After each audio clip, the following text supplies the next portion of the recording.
Chapter 14. Adina. Over the next several days, it is a personal goal of mine to see Max smile. This task is most definitely not for the faint of heart, but it's rewarding in a way that keeps me searching for any sign of even the slightest smile. And that is what has led us to tonight's activity. This is bullshit. And someone is not very enthusiastic about it. Wow, you are not kidding. I smother my laugh with a hand before forcing enough composure to continue. You really can't skip. I'm done, he huffs, heading for his door to abandon the alley we are practicing in. I've lived this long without being able to do it. Come on. I chase after him, grabbing an arm to slow him. Just a little more practice and you'll have it. This will take your mind off things. He spins, his face accusing. Did you need to practice? Well, no, but see, you're a natural at this happy girly shit. He shakes his head. I, as shocking as it may seem, am not. Right. I lower my voice, forcing it to sound gruff. You're all brooding and rough with your sharp knives and lack of smiles. He crosses his arms over his chest. Oh, is that what I'm like? And what you sound like, I smile. Sort of. Fine. He gives me that sarcastic smile, though his eyes are still clouded with the sorrow of losing Hera. Well, you are all giggles and perpetual happiness with your bows and other frilly things. I nod slowly, stepping towards him. And do you like that about me? He doesn't need a moment to ponder, among several other things. Good, I say simply, placing a hand on my hip. Because I'm not changing. I like my frilly girly things. Oh, I know. See, I'm a lover, not a fighter, he finishes for me. I beam. Exactly. Which is why punching that guy in the face a while ago was the absolute last thing I wished to be doing. Max shrugs. He deserved it, and you needed the practice. That moment comes rushing back to me after being buried by the shock of everything that came after. The man's black eye and visible fear at the sight of Mac. The pain shooting down my arm when my fist connected with his face. A feeling I never wish to experience again. But when I'm suddenly reminded of Mac's words to the man, my curiosity has me asking again. Speaking of that day, how did you know that man was lying when he said he didn't recognize me? Dina, we've been over this, he exhales. I just know. How? I urge. This is ridiculous. Don't make me scold you, Makoto Kitan. I warn with a wag of my finger. Fine. He closes the distance between us easily. I know because I ensured he would never forget what you looked like. Ensured that he would know exactly who you are and never take a step towards you. He takes a breath, his face close. Except that he did, and I failed. I shake my head, mouth hanging ridiculously open. What? What do you mean you ensured he would never forget what I looked like? He's silent for a long moment before murmuring a string of words that have me further gawking. I made him and every other man I found memorize every one of your features. I described the color of your eyes and the length of the lashes lining them, the warmth of your skin and the specific curl of your hair, your nose, your lips, your smile, down to the very scar on your palm from one of my daggers. I made them memorize you. So, yes, he knew exactly who you were and still decided to ignore my threats. Silence stretches between us as I stare up at him. His expression warms at the sight of mine, though I don't miss the sadness behind his gaze. Even in the midst of mourning, he manages to muster the beginning of a smile. I didn't know it was possible to render you speechless. I shake my head, trying to find the words. I just can't believe you would do all that for me. He smiles slightly as I continue. And yet, you refuse to learn how to skip. With that, he's pushing me away with the palm to the forehead. I beam, happy to be his distraction, his bright spot within the bleak. I would argue that nothing I could do for you would top this humiliation, he says dryly. My giggle follows him to the end of the alley, and I clap when he resumes his attempted skipping. Chapter 15. Makoto. What did I say about sleeping in this shithole? She smiles, folding her long legs beneath her, looking impossibly comfortable atop the scratchy rugs behind the fort. That you loved it and would be happy to stay again if it meant spending more time with me? I roll my eyes. Those words certainly didn't come out of my mouth, but I can't argue with that last part. She flashes one of those smiles at me, the type that makes it hard to look away. Good, because I decided that we should visit the fort on the night of each ball. She tears off a piece of sweet dough from the sticky bun I surprised her with. Call it superstition, but we were here the night of the first ball, and Peyton is still alive and well, so I plan on continuing our tradition. Hera isn't. Ignoring that thought, just as I have been every day, I say slowly, well, a visit implies that I won't have to sleep here, so... Oh, yes, you will, she huffs. It wasn't that bad last time. My back is still sore. It's been a week. I falter at the realization. It's been a week. A week since I tore that flyer from a crumbling wall, skimming it over to find that Hera was stabbed to death in the first trial. A week since I wept in Adina's arms, felt her soothing touches, voiced my guilt, my regret, my fears. A week since I began mourning the loss of her. But I've cried enough, drowned the pain in my tears. It all feels dull now, though the memory of her is anything but. I'm tired of the tears, the constant state of despair. Hera would scold me for hurting so much at the loss of her.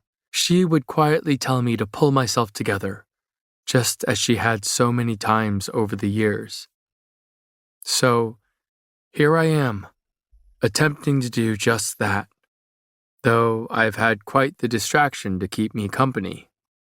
Fine, I say, accepting Adina's offer. The fort it is.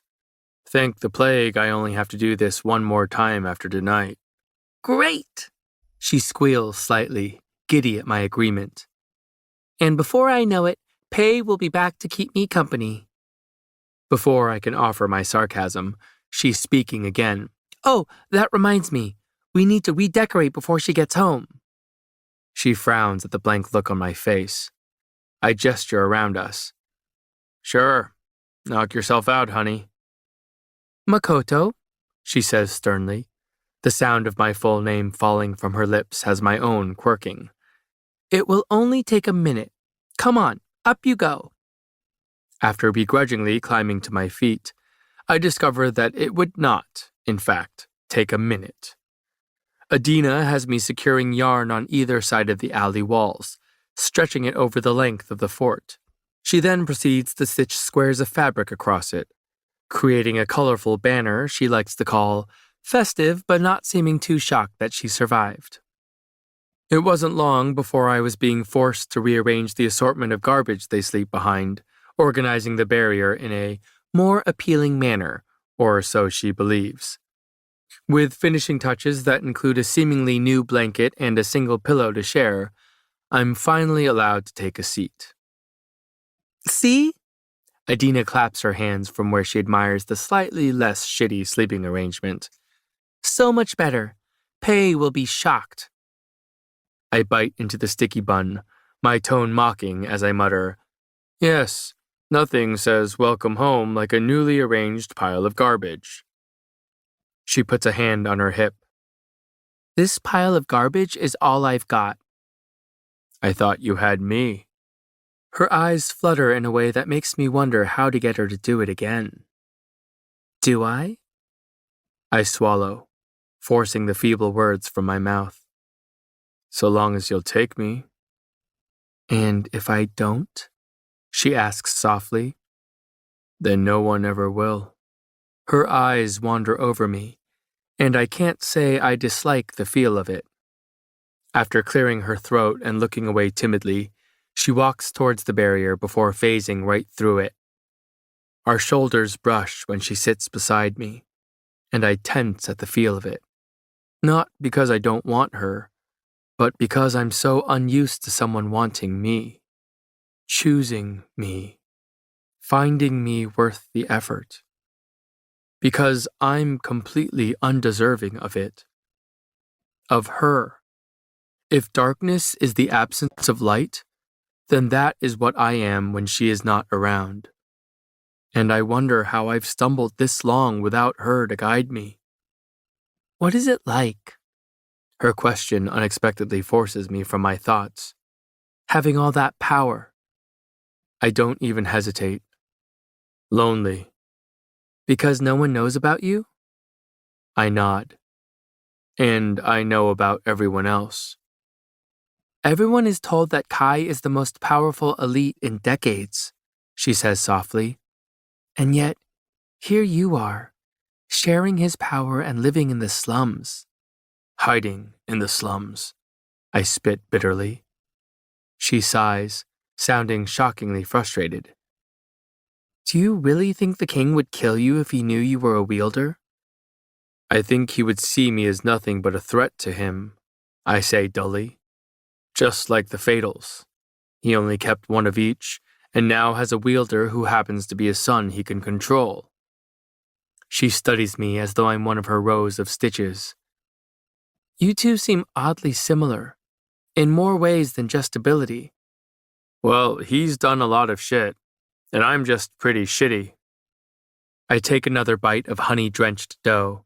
I'm sure we'd be the best of friends under different circumstances. Her responding hum tells me she agrees, and apparently that is the only answer she cares to offer. She's suddenly very distracted by the trail of curls falling across her shoulders, and now, so am I. What did I say to her about them? Ah, yes, something profoundly akin to them being bouncy. What a pathetic attempt at nonchalance. As if I don't admire the shine of each ringlet, or the way they cling to one another in an intertwining hug. As if I can't stop myself from staring at the column of her neck when she pulls that curly hair into a messy knot, the forgotten strands like swirling ink down her back. As if I can stop myself from admiring how easily a laugh parts her soft lips. The way the sun warms her skin, as though she was meant to be cloaked in light. It's how joy bubbles out of her in the form of clapping hands and endearing rambles. It's the way my thoughts never cease to wander towards her, my heart falling senselessly after. And I fear that I've admired every inch of her. "I have something for you." She follows this admission with a soft giggle that is equally uneasy and intoxicating. Leaning back on my forearms, I voice my wishful thinking. "I do hope it's a bed." "Nope," she answers far too cheerily. "Even better, I hope." Little else is more appealing than sleeping through the night. I look up at her fidgeting form, crossed legs bouncing rhythmically. "But give it your best shot, hun." A look of immense distress contorts her face. "Well, now I'm nervous." She lifts a hand. "That's it. I can't give it to you now. It's not ready." "Plagues, what have I done?" I mutter. "Come on, Dina. Let me see it. I'm sure it's fabulous. or whatever other fluffy word you'd like to use. Her eyes flutter shut when she takes a deep breath. So ridiculously dramatic, this one. Okay. It's with a sudden determination that her eyes open. I've been working on something during my free time at the castle, and I noticed that you don't have anything to carry your knives in. So... She draws out the word. I figure I'm pretty qualified to help you with that. I mean, I made Pay's vest after all, and that has played a pivotal part in her thieving career. The sheer number of words you speak each day is astounding, because the design is unique to her needs. She finishes, unfazed by my interruption. So, I did the same for you. After I've nodded my encouragement several times, she finally slips something from the cloth bag beside her. She displays the item with outstretched arms as I run my gaze over the thick fabric paired with the same white leather used to make my imperial mask. I blink, bewildered by the beautiful weapons belt before me, equipped with uniquely sized holsters for each of my knives. Reaching out, I trace the patches of leather with my fingers, feeling each careful stitch and stretch of durable fabric. I feel her eyes on me as I sit up slowly, taking the gift gently from her hands. Do you? She trails off before starting again with a small smile. Do you like it? I can extend the pockets for each knife if you like. I wasn't really sure how long to make them. No, my voice is quietly firm. No, I want it exactly as you made it. It's perfect. Really? She breathes hesitantly even as her face lights up. Better than a bed? I look at her, allowing myself to share the smile reserved only for her. Far better than a bed. She claps, and I'm no longer surprised by the action, nor am I embittered by the joy that caused it. All I am is fortunate enough to witness it. Oh, good, she sighs, sagging in relief. When I can do nothing but stare at it, she waves an insistent hand. Well, go on, try it on. I oblige with little argument and swing the belt round me, buckling it quickly. It sits low on my hips, allowing easy access to the knives that will soon line it. I shake my head in disbelief.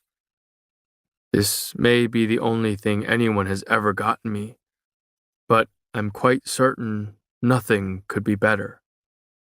That sounds like a challenge, she remarks with a typical smile. The next gift will have to be even more spectacular. With a blank look, I state my rebuttal.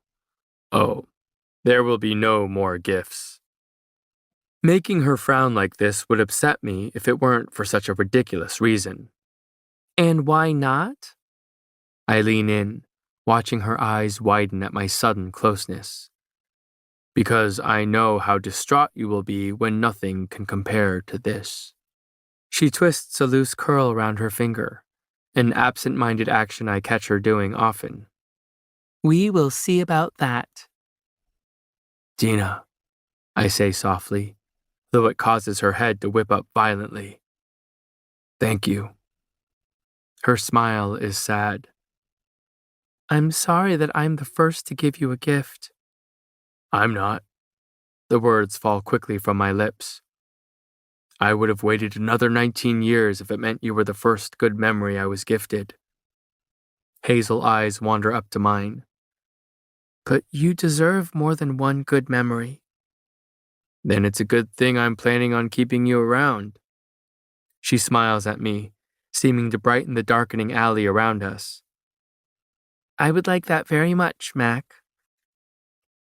The words have barely left her lips before a yawn smothers them. I quirk an eyebrow. Tired? Exhausted, she says amidst another yawn. It is quite the workout walking down here from the castle. I scoff. Yeah, remind me to add endurance training to our fighting sessions. She groans, giving me a pleading look. And what will that be? I shrug before leaning back on my hands. I don't know. Make you run down the street a few times? Maybe dodge a couple of children? A smile teases the corner of my mouth. That'll wear you out enough to lessen your word count in the evening? She crosses her arms defensively, her tone even more so. Well, maybe my word count and I should go elsewhere if we're unappreciated. Oh, honey, it's more than appreciated. I dare say it's even admired. She swallows, looking sheepish. And that's why you barely look at me when I'm talking? I shake my head, thoroughly exasperated. Dina, if I looked at you while you were talking, I can't guarantee that I'd be paying attention to what you're saying. Oh. There's a long pause as she mulls this over. I see. Even in the spreading shadows, I can make out her flustered features. She clears her throat a few too many times before slowly lowering her back onto the rough rug beneath us. After piling every blanket and scrap of fabric on top of her, she burrows beneath the cocoon of cloth. A hand shoots out from beneath the mound, patting the space beside her. Lay down, she insists. Here, I'll even share my blankets. I stiffen. I think something just moved beneath the rug. Oh, it is so toasty under here, Adina croons over my concern. Yeah, stay there so whatever is crawling around will burrow in there with you. Before I have a chance to run away, she's tugging me by the weapons belt. I'm lying beside her in a heartbeat, unsure of how I found myself in this very unpleasant position. See, it's not so bad. I can hear the smile in her voice and do not bother to return it. Sure, if you enjoy restless sleep. Her body wiggles closer to mine, pressing a bare shoulder against my thinly clothed one. The heat of her thoroughly warms me, even managing to spread up to my cheeks. She feels suddenly delicate beside me, and the urge to wrap a protective arm round her is difficult to shake. I count the stars, she says softly, to help me sleep. I roll my head towards her, watching her silhouette stare up into the sky. Awe laces each word from her soft lips. I always wondered how something could shine so bright, even while being swallowed in darkness. My eyes run over the shadowed outline of her face. I've been trying to figure that out myself. I hope they know how admired they are up there, she murmurs. I mean, I count them before bed every night. I shake my head at the sight of her admiring something far duller than she. I'm quite sure that even the stars are envious of you. Her head turns towards me, pulling her eyes from the sky and pinning them on me. What? You make even the stars envious, I repeat softly, leaning towards her. Because one day, far from now, you will be up there beside them, outshining every single one. I'm not sure what it is about her that has me suddenly spewing prose like a poet, but if I've learned anything from her, it is to no longer hide what it is I'm feeling, even if that means admitting things I likely shouldn't. I can feel her quick breaths, practically hear her racing thoughts. Every inch of her is tense against me, and when my knuckles brush hers, air catches in her throat. After several shaky breaths, she whispers, And will you be beside me up there? If I should be so lucky. Promise me, she murmurs sternly. I don't want to be alone. I nod against her hair. I promise, Dina. Chapter 16. Adina. I have my next gift for you. Plopping down on his bed, I clutch the surprise behind my back and watch him stride towards me. Ash clings to his hand and bleeds up his arms.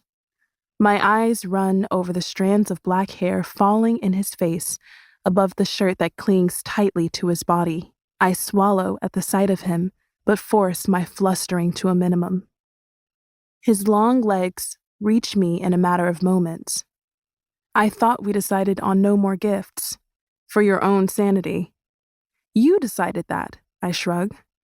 I decided to try to top the last one. You should know that I'm justifiably frightened. It's nothing bad, I swear. I gestured to the empty mattress beside me. All right, take a seat. The bed groans as he slowly sinks into it. Now, I insist slowly, close your eyes. He sighs before obeying. Yes, very frightened. Ignoring him, I lift the gift between us, displaying it over my outstretched arms. Okay, open. He peeks at me through his lashes, ensuring it's safe before opening them fully. But once he has, his jaw follows, gaping slightly in awe. It's different to the vest I made pay, I say hurriedly. For starters, it's black instead of green. I figured that was more your color. Draping the vest carefully in his arms, I point to the pockets lining it. And yours is lined with more of that leftover leather, so you can stick some knives in there and without worrying about being stabbed. He shakes his head, running ash-stained fingers over each seam. How are you so good?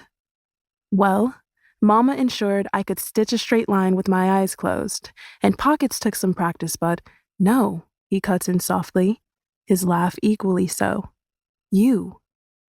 How can one person be so good? The corner of my mouth tugs into a timid smile. It's not very hard when you've been practicing your whole life. He's looking at me in that way he often does, as though he's laying eyes on me for the first time, discovering something entirely foreign to gaze at. It's this look that makes me feel as though I'm the only thing that has ever captured his attention. Too soon, his gaze falls. His fingers dance over the fabric, faltering beneath one of the pockets. What's this? I smile sheepishly. Oh, I left you a message. His eyes flick to mine before skimming over the embroidered purple thread. I've never been much good with my lettering, but the cursive is clean enough to read, at the very least. See you in the sky, he murmurs, running his finger over the sentence and the accompanying stars I stitched beside it. His smile grows as he says, Seems a little ominous, don't you think? Not if you think of it fondly, I say simply. You are quite the oddity, Dina. My smile is achingly large. Why, thank you. No, he's suddenly stoic. Thank you, honey. I'll wear it fondly. Our eyes lock for several slow seconds before I finally let the question slip out. Why do you call me that? At his raised brow, I elaborate with a hurried, Honey? I thought it was obvious. He shrugs, seemingly indifferent. You are what you eat. I'm rendered speechless by this, and he takes the opportunity to continue, but only after he's inched closer, filling me with warmth at the mere press of his body. I think I stop breathing when his hand lifts, slowly making its way towards my face. I watch his throat bob as he brushes the bangs from my eyes, tickling my skin with a whisper of fingers. His breath stirs my hair, awakening the butterflies in my stomach, slicking the palms in my lap. Knuckles brush down the length of my cheek, and I'm too enthralled to wonder whether he's left a trail of ash across my skin. When he speaks, I swear it's to my very soul. You are the sweetest thing I have never tasted. Another brush of his knuckles, and I doubt I've craved anything more. Holy shit! I'm not one for profanity, but my current situation seems to warrant it. I want to scream it, duck beneath his arm, and run until I hit the scorches. But I'm rooted to the spot, knee deep in feelings I wasn't sure were reciprocated until this very moment. And it terrifies me. I've never been someone's, and I have no idea how to be. I'm so scared of doing it wrong that I'm considering not doing it at all. His feelings for me were reserved for daydreaming and delusional thinking. We were a fantasy I constructed in my head, wondering for weeks if it would ever become reality.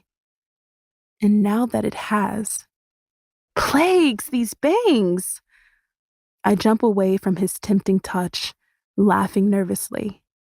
They are just always in my eyes, drives me crazy. He blinks at me, trying to interpret my sudden outburst.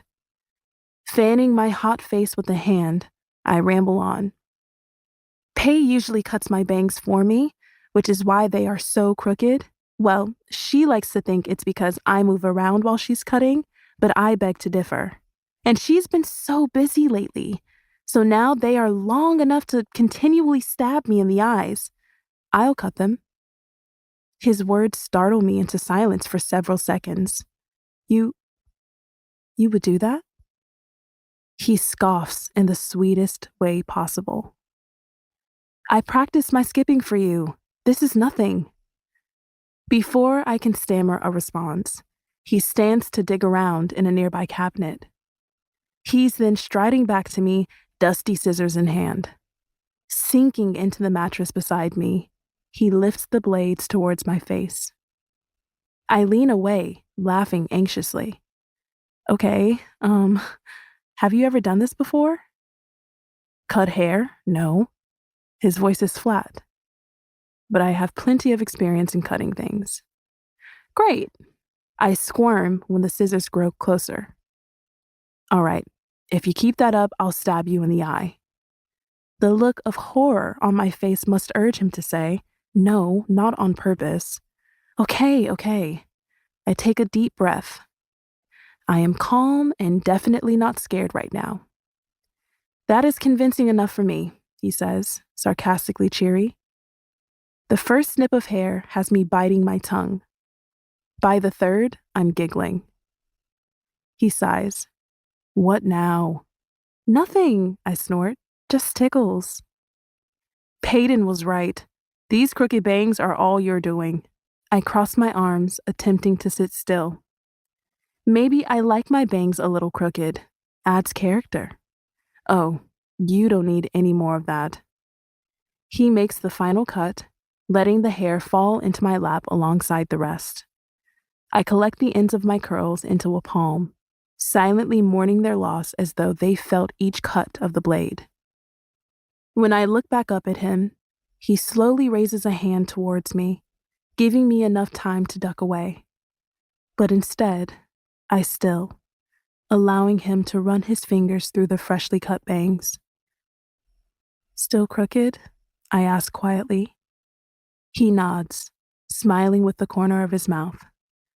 Not if you tilt your head.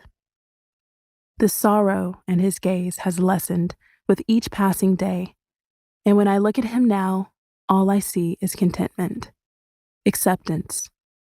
I grin back, nodding to his shiny hair and each strand escaping the hastily tied strap. Well, not all of us can have perfect hair. He laughs, and I shudder at the deep sound of it. My hair is probably the least perfect thing about me. He gestures to the streak of silver peeking out amongst the black strands. It's marred by this streak of... His voice trails off when my fingers find that strip of silver. I trace the strands, memorize the feel of it beneath my fingertips. I can hear him breathing, feel him inching closer with each passing second. I think it's perfect, I whisper, smiling at the shining silver, like my little piece of pay. His hand finds my waist, fingers firm in a way that has my head spinning. Right when I think I may combust at his touch, that hand of his begins traveling up my back to tug me towards him. He pulls me close, and I'm suddenly, silently hoping he never stops.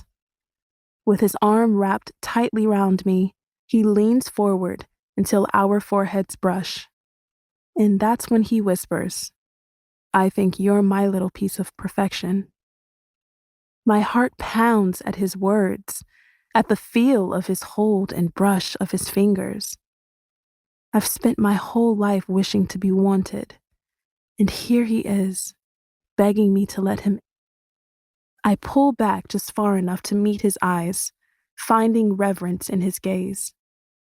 With a deep breath, all fear seems to fall away when I focus on him, when I abandon expectations and simply am. He is my fantasy. This is my reality. With that realization, all hesitation vanishes, and I kiss him. My hands cup his face, fingers splayed over proud cheekbones. It's light, this kiss, innocent and sweet. He kisses me gently, holds me protectively. His lips are soft against mine, tender and warm. I pull back slightly, eyeing him through the bangs he just cut. But his gaze is on my lips, tracing the shape of them. The sight of it has my heart pounding wildly, my mind murmuring ideas that I've never had the courage to do before this moment. His hand flexes against my back, forcing me to take a shaky breath. I'm not very good at this, Mac, I stammer breathlessly. I'm not used to the boys I like actually talking to me, let alone touching me like, "Are you going to stop talking long enough to let me kiss you properly?" His voice is breathless, eyes flicking down to my lips.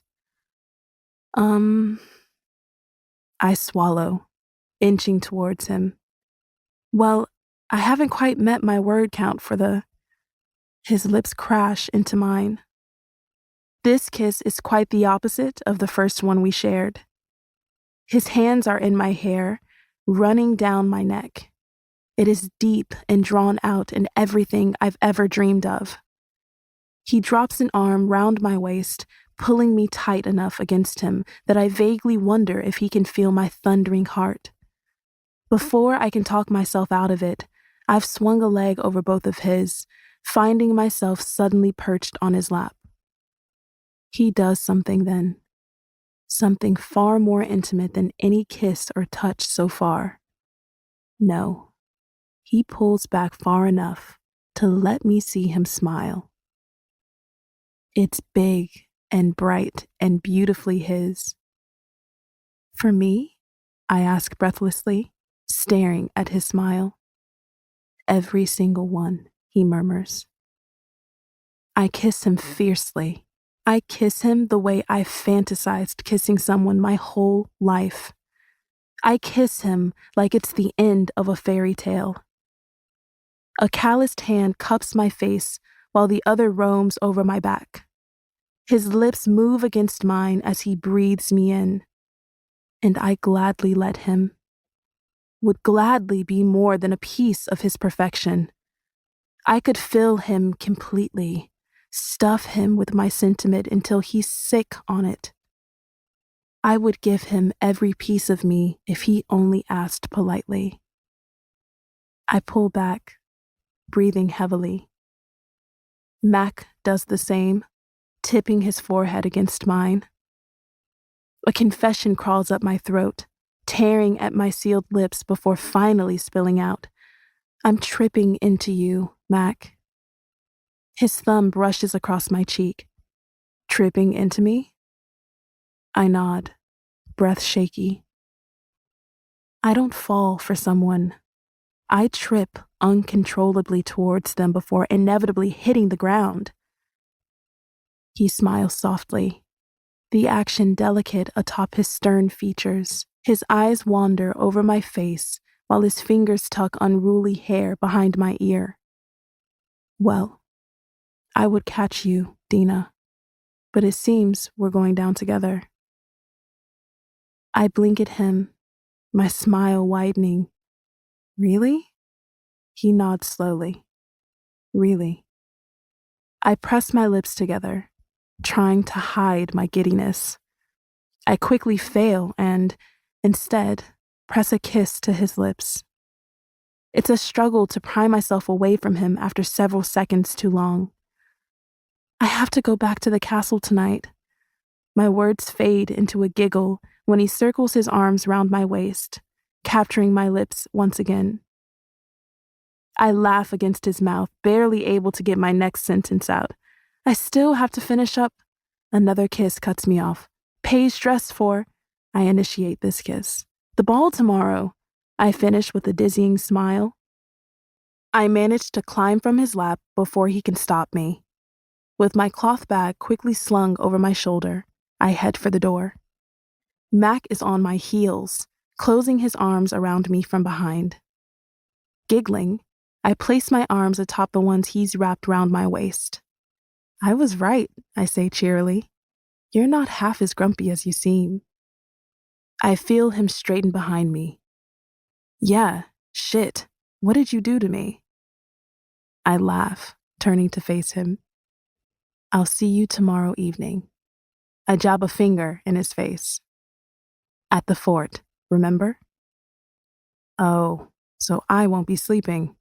He smiles sarcastically. Can't wait. I roll my eyes before teetering up on my toes to peck him on the cheek. He smiles sweetly, his cold exterior melting within a matter of moments. When he suddenly lifts the hem of his shirt towards my face, I open my mouth to spew a question he's already answering. There's ash on your face, hun. That might be my fault. I beam up at him until he's finished cleaning my skin. And then I kiss him goodbye, soft and sweet. I'll see you soon, I whisper. I'm counting down the hours, Dina. Chapter 17. Adina. My arms are draped in darkness. Black fabric spills over my hands as I scurry out of the sewing room. I smile down at the silky gown, unable to contain my giddiness at the sight of it. This may be my most beautiful creation yet, and I can't think of a more beautiful person to do it justice. The halls are bustling with staff, all preparing for the final ball looming far too close. With that in mind, I pick up my pace, dodging a parade of Imperials heading for the ballroom. I wasn't there for that first ball, or the second, for that matter, seeing that I was snuggled with Mac in the fort. But I heard of the attack nonetheless. Ever since, the number of Imperials crawling around has greatly increased. I shudder despite the extra sense of safety they provide. Plush carpet softens my steps, and I'm suddenly distracted by the feel of it. I can only imagine how impossible it would be to wake Pei up if the rug beneath our fort was this comfortable. But if she manages to win these trials, our first order of business will be to find something equally as soft. My arms collide with a very solid someone. Eyes flying up from the floor, I meet the equally distracted gaze above me. It's gray and stormy and, plagues help me, it belongs to Prince Kai. I stumble into a curtsy, clutching the silky gown against my chest before it has the chance to slip between my sweaty palms. Prince Kai! I didn't even see you there. This carpet is terribly distracting. For once, I snap my mouth shut before I can do any more damage. When my gaze finally lifts from his black tunic, I'm relieved to find an amused expression on his face. Plagues, he's pretty. I hope he doesn't see the physical shake of my head as I attempt to expel the thought from it, because I have a pretty boy of my own, though I can admit that Pei is quite a lucky woman. The corner of his mouth tips upward. You must be Adina. Yes, I answer, confusion curling the word into a question. How do you? I step aside for a scurrying servant. How do you know that? Well, there is only one girl in this castle daring enough to wear anything but green to the ball tonight. He runs those gray eyes over the draped fabric in my arms. So that would make you her seamstress from Loot. I blink up at him. Yes, it would. With a smile, I add, you are quite observant. His gaze flicks over the fabric. I've been spending a lot of time with your psychic friend. I bite my tongue. It is incredibly odd to be in on the ruse that everyone else believes, but I smile at him, nonetheless, honored to keep Pei's secret. Oh, I know. My eyes widen. I mean, that is great to hear, Your Highness. There's that slight smirk again. She's picked black tonight, then. I glance down at the gown. She certainly has, and I have no doubt that she will look stunning. Neither do I, he says smoothly. She will certainly be turning heads, though. That's no surprise. Eyeing him closely, I select my words carefully. For once. So, you're okay with her not wearing green? He barely considers my question. Of course. I wouldn't want her to blend in. A small smile lifts my lips as I take in the future enforcer. He certainly is not his brother. No. It seems that Kai would prefer Pei to make a statement. Stand out. And just like that, I've picked which pretty prince to root for. Because it's Kai who was destined for Peyton, no matter how tragic their story, no matter the opposite roles they play in this life. But maybe things will be different in the next. That is good to hear, I say quietly. He's sloppily rolling up the sleeves of his tunic, saying, Why did it distract you? I'm sorry? He nods to our feet, the carpet. Oh, I shrug, struggling to select which words I wish to say. I was trying to memorize the feel of it beneath my feet, so Pei and I can get a rug this plush for our fort. Emotion flits across his face, though I can't seem to decipher it. The dark lashes lining his light eyes flutter, and, for a moment, it looks as though he may say something. Instead, he takes a step away, ending our conversation with a single movement. Nodding curtly, he says, I hope you find that rug. Then he turns, tossing a smirk over his shoulder. You'll get to her room much faster if you phase through the wall. Trust me, I've done it plenty of times. And with that, the enforcer strides down the crowded hallway, Imperials parting for him. I blink, bewildered, at his back. It's suddenly difficult to swallow. How could I have forgotten what he is? I've just met Mac's equal, the man who could have killed him in an instant. All because they possessed the same power, and it seemed to roll off the prince in waves, so at odds with the wilder hidden within Loot. Though they felt eerily familiar, both foreboding in their own ways. I shake my head, mind buzzing as I once again begin my journey down the bustling hall, but I stop short at the sight of the wall beside me. I might as well take his advice. Stepping out onto the other side of the wall, her bedroom awaits mere paces away. I sigh in relief when I'm finally whipping open her door. Pei, I hope you're prepared for all the attention you'll be getting in this dress. Her head peeks round the dressing screen, silver hair swishing with the movement. I really hope you're exaggerating. I hurry over to where she hides, finding Ellie exasperated by the amount of hair she has to deal with. But this is a recurring problem that I don't feel the need to fret about. Instead, I unravel the dress, displaying it against my body. You tell me, I say, my smile smug. Do you think this will get even the royals staring? especially one in particular? Pay gapes at the gown before her, coal-lined eyes running over the length of it. I'm afraid it will. Perfect, I shrug contentedly. Then I've done my job well. Adina, Pay scoffs, even with a look of awe lighting her face. You may have done your job a little too well. Why? Are you worried a certain prince may fall to his knees at the very sight of you? Pay's cheeks redden even as she crosses her arms and says, I have no idea what you are talking about, eh? I tap a finger to my lips. Well, his name rhymes with I, and Guy, Ellie chimes in softly. My face lights up. Oh, and I might have just talked to him in the hallway. She whips round so fast that I narrowly miss inhaling a mouthful of silver hair. You did not.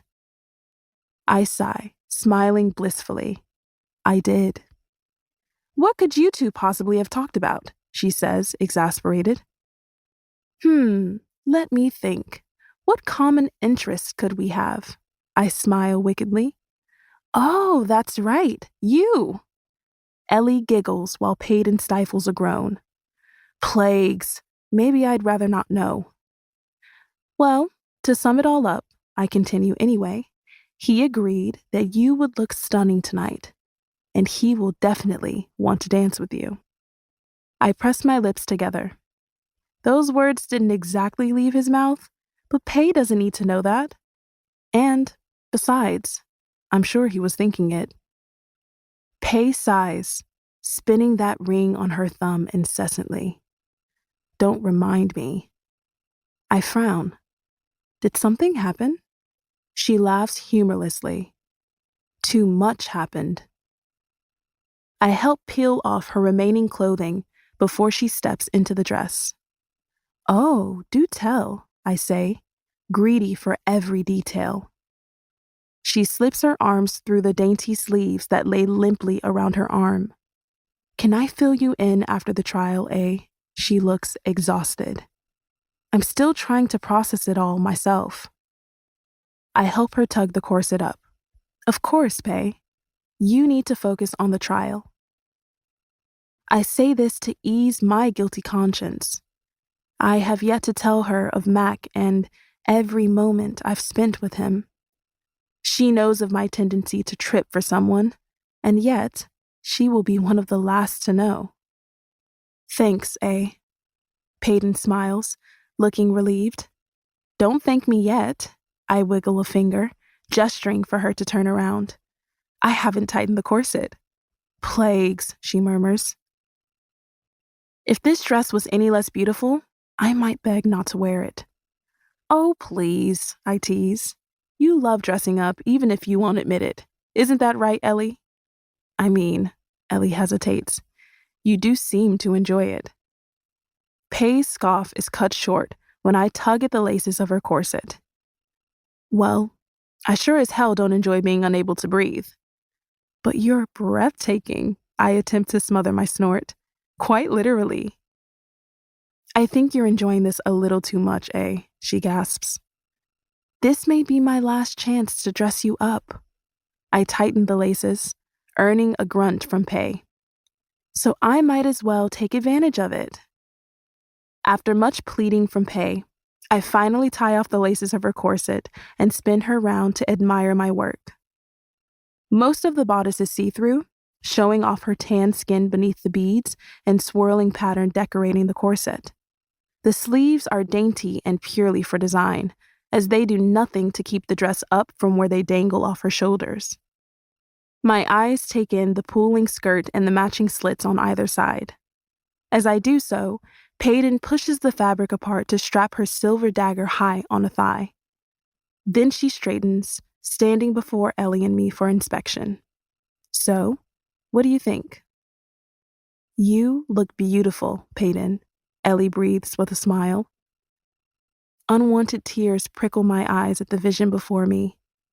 You look dangerous, but in the most elegant of ways. She seems to melt at my words. That may be the best compliment I've ever received. Ellie sighs. You need to head to the ballroom soon, and I still have no idea what to do with your hair. Something simple, I suggest. Maybe an updo? I want to see those collarbones of hers. Ellie obliges, tying Pay's hair into a loose knot at the back of her neck, allowing strands to fall around her face as they please. I clasp my palms in front of me, beaming at the finished product. Gorgeous! Now go before you're late. Peyton laughs lightly, reaching out to squeeze my hands. Thank you, A. I can't tell you how much I love each of the dresses you've made for me. I knew you loved them, I say slyly. And me, of course. And you, she grins. Of course. My smile suddenly fades into something far more serious. Promise you'll make it back to me after this trial? I promise I'll try my absolute hardest, she murmurs earnestly. Just one more, and I'm free. We are free. My lips lift into an unexpected smile. I'll be cheering you on the whole time, Pay. We admire one another for a long moment before I begin shooing her towards the door. All right, go dance with your prince. Not if I can help it, she calls, throwing a smile over her shoulder before disappearing down the hallway. Ellie turns to face me as soon as she's out the door. You off to go see your boy? I beam. That I am. Gathering up my cloth bag, I stride to the door with a blissful smile. I'll be back for the trial tomorrow, don't worry, even though I'm not sure how much I'll be able to stomach watching. After returning Ellie's wave goodbye, I step out into the hallway and smother the urge to skip with excitement. I buzz with anticipation of our night at the fort and someone steps in my path. It's a servant.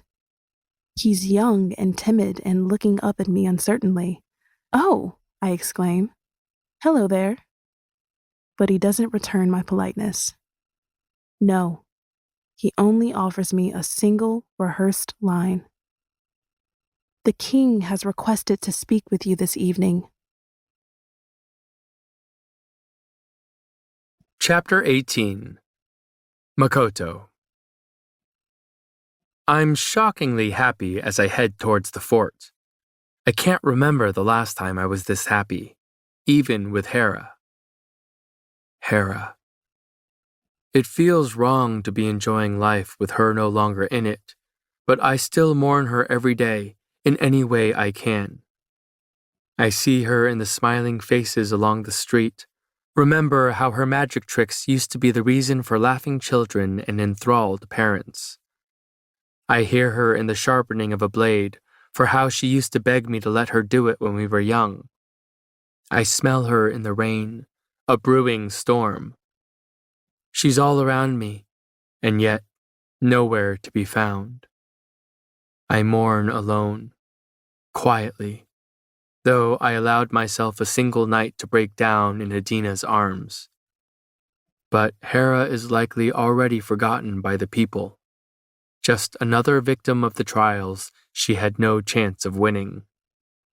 I try not to ponder the part I played in her death or my failed attempt to save her. It hurts too much to think I fumbled her freedom, our freedom. I could never leave now, not with Adina still here.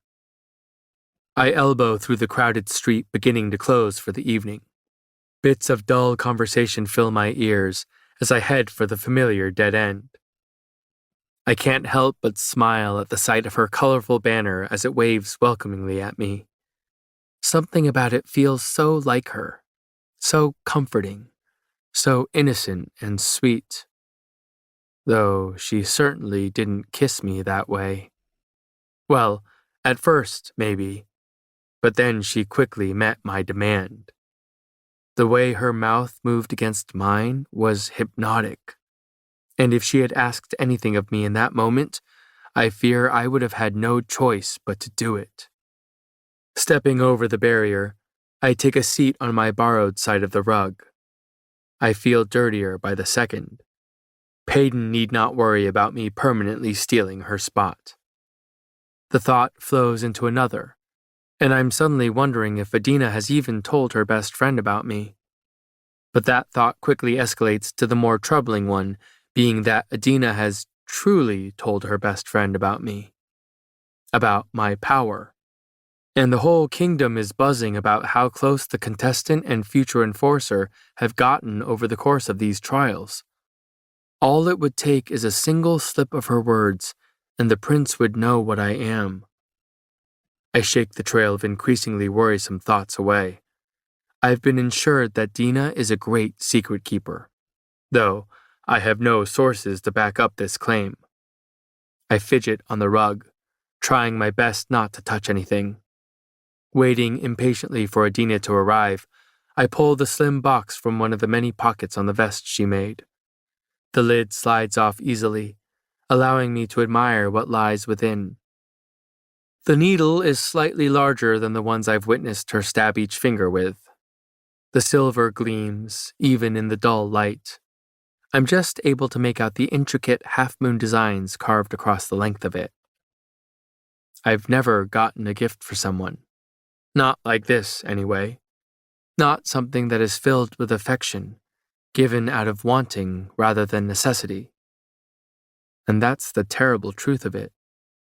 I want her. What did she call it? Tripping into me? I stare at it, willing her to walk down the alley's mouth and into my arms. Because somewhere along the way, I started my trip into her. And now there is no stopping my violent careen. Time ticks by, dousing the alley in darkness. I've covered my gift for her, stowing it safely back in my pocket. My eyelids grow heavy with my back slumped against the grimy wall. Where is she? I doubt she would miss our night in the fort unless absolutely necessary. She likely got busy with Peyton, maybe forced to help with some fashion emergency. I smile at the thought. She's probably having the time of her life, telling people what to wear and how to wear it. I sigh, gathering my legs beneath me to stand. She got busy, I'm sure of it, and she will profusely apologize to me for simply doing her job. I'll tell her that she owes me a kiss, maybe 2, maybe a dozen. On the bright side, I don't have to sleep in the fort. Stepping out onto the deserted street, I begin weaving my way back to the shop. I catch sight of a crooked flyer dressing a nearby wall and struggle to skim over it in the darkness. To no one's surprise, it's about the final trial taking place tomorrow. I roll my eyes bitterly, ready to enjoy a blissful 5 years before these trials come back to haunt us again. My eyes stumble over the large sentence scrolled in the very center of the flyer. This year's final trial will take place in the Bowl Arena. All are welcome and encouraged to watch. Now, this wouldn't mean shit if it were any other year. The trials are typically held in the bowl for the kingdom's entertainment. But this year has been different. This year, they have yet to compete within the arena. I'm about to dismiss it when I remember who is going to be there. Adina. She will be in those stands, watching over her best friends between the fingers covering her eyes. I've never dared enter the bowl for any trial in the past, but I had also never had her. I could surprise her, sit with her, comfort her. It's dangerous, but it's for Dina. I'll walk her back to the fort. That alone will be a surprise. And then I'll give her the gift still securely in my pocket. She'll squeal, and I'll smile, just for her. I turn down the alley that leads to my shop, when a smile threatens to tip my lips. Because, for the first time in my life, I'm excited to go to a trial.